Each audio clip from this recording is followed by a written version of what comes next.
หนอกกะลาที่นั่งกินตรงนี้ใช่ไหม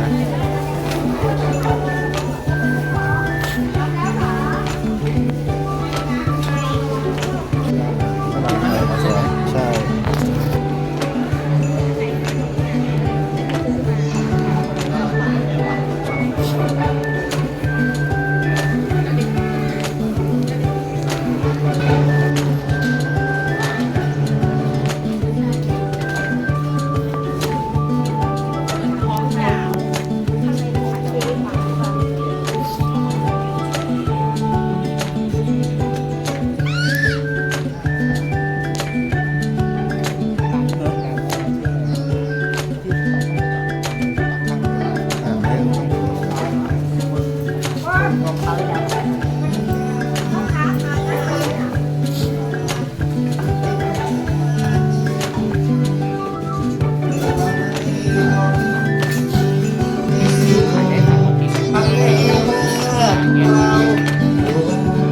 ลองไปเดิน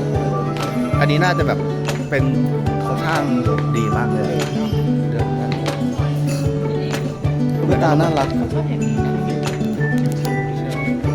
กอซิล่าแล้วเธอจะได้แนะนำตัวแล้วเสื้อผ้าก็แบบน่ารักกับเสื้อมัดย้อม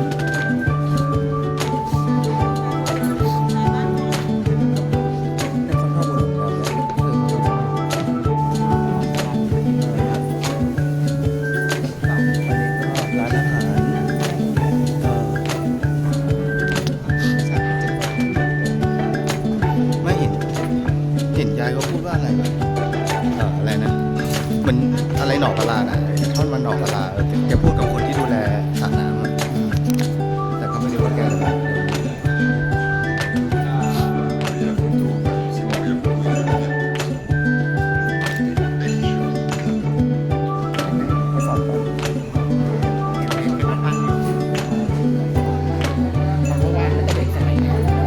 เขาก็ออกไปเร็วเด็กสมัยนี้เป็นแต่มันไม่ออกจากหรอก็เป็นผมว่าของเขาอ่ะโตในเขาไปอ้อมเข้าฝั่งไหนใช่ใช่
อยากได้เครื่องปั้นดินเผาที่เขาปั่น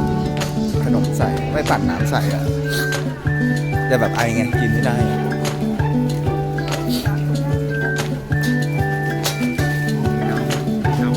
ผัดไทย